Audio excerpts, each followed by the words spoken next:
નમસ્તે. પહેલા તો બધાને મારું નામ પ્રજાપતિ ધાર્મી ધીરજભાઈ છે. હું ધોરણ 9 માં અભ્યાસ કરું છું. આજે હું તમને શિક્ષક દિન નિમિત્તે ડોક્ટર સર્વપલ્લી રાધાકૃષ્ણન ના જીવન પ્રસંગો વિશે થોડી માહિતી આપવા માંગુ છું. માતા પિતા બાળકોને ચાલતા શીખવાડે છે. માતા પિતા બાળકોને ચાલતા શીખવાડે છે, પણ કઈ દિશામાં ચાલવું તે આપણને શિક્ષક શીખવાડે છે. કઈ દિશામાં ચાલવું તે આપણને શિક્ષક શીખવાડે છે. બાળકો એક ભીની માટી સમાન હોય છે. બાળકો એક ભીની માટી સમાન હોય છે. તેને આકાર આપવાનું કામ શિક્ષકો કરે છે. તેને આકાર આપવાનું કામ શિક્ષકો કરે છે. જ્ઞાનથી મોટું કોઈ દાન નથી. જ્ઞાનથી મોટું કોઈ દાન નથી અને ગુરુથી મોટો કોઈ જ્ઞાની નથી. ગુરુથી મોટો કોઈ જ્ઞાની નથી. નમસ્તે.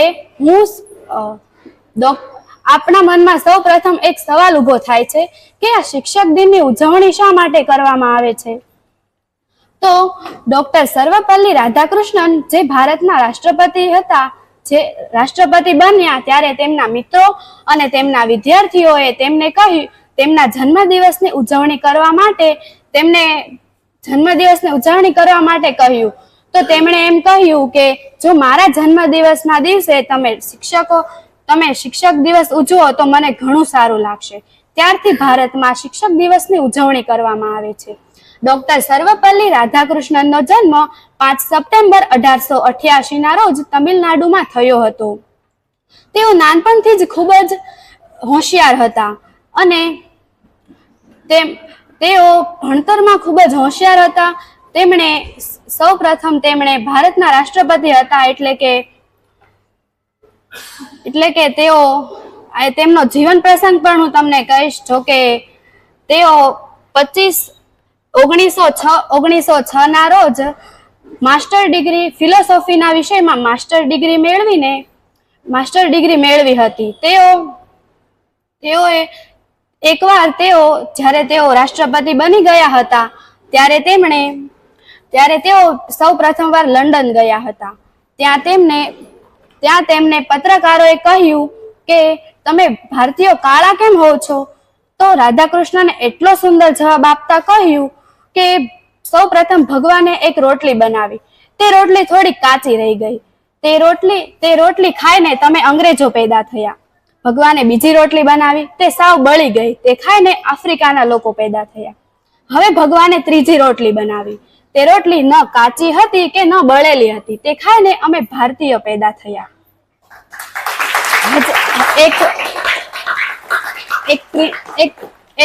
એક વિદ્યાર્થી પ્રિન્સિપાલની ઓફિસમાં જઈને કહે કે સર, હવે મારે આ સ્કૂલમાં નથી ભણવું. પ્રિન્સિપાલ કહે શા માટે? તો વિદ્યાર્થીએ જવાબ આપતા કહ્યું કે આ સ્કૂલના બધા ટીચરો અંદર એકબીજાની વાતો કરે છે. વિદ્યાર્થીઓ પાસે પણ મારું મનોબળ નથી રહેતું. તો પ્રિન્સિપલે કહ્યું કે તું સૌ પ્રથમ એક કામ કર, પછી તું સ્કૂલ છોડીને વયો જાજે. પ્રિન્સિપાલે કહ્યું તું 4 પાણીના ગ્લાસ છલોછલ ભરીને તેમાંથી ટીપું પણ પડે નહીં તે રીતે સ્કૂલની ચારેકોર મૂકી આવ. વિદ્યાર્થીએ આ કામ ખુશી ખુશી પૂર્ણ કર્યું. જ્યારે તે રજા લેવા આવ્યો ત્યારે પ્રિન્સિપલે કહ્યું કે જો તું સ્કૂલની બાજુ પાણીના ગ્લાસ ભરતો હતો ત્યારે તે કોઈ પણ ટીચરોને એકબીજાની વાતો કરતા જોયા, કોઈ વિદ્યાર્થીઓને બાજતા જોયા? છોકરાએ કહ્યું ના. તો પ્રિન્સિપલે કહ્યું કે જો ત્યારે તારું આવું શા માટે થયું, તારે સાંભળવું છે? તો વિદ્યાર્થીએ કહ્યું કે હા. પ્રિન્સિપલે જવાબ આપતા કહ્યું કે જ્યારે તું પાણી ભરતો હતો ત્યારે તારું સમગ્ર ધ્યાન પેલા ગ્લાસ પર હતું કે પાણીનું એક પણ ટીપું પડે નહીં. તો આપણે આ જે વાત છે, આપણે ફક્ત સ્કૂલમાં જ નહીં પરંતુ બધે જ આપણે જ્યારે તું પાણી ભરતો હતો ત્યારે તારું સમગ્ર ધ્યાન પેલા ગ્લાસ પર હતું કે તે ઢોળાય નહીં.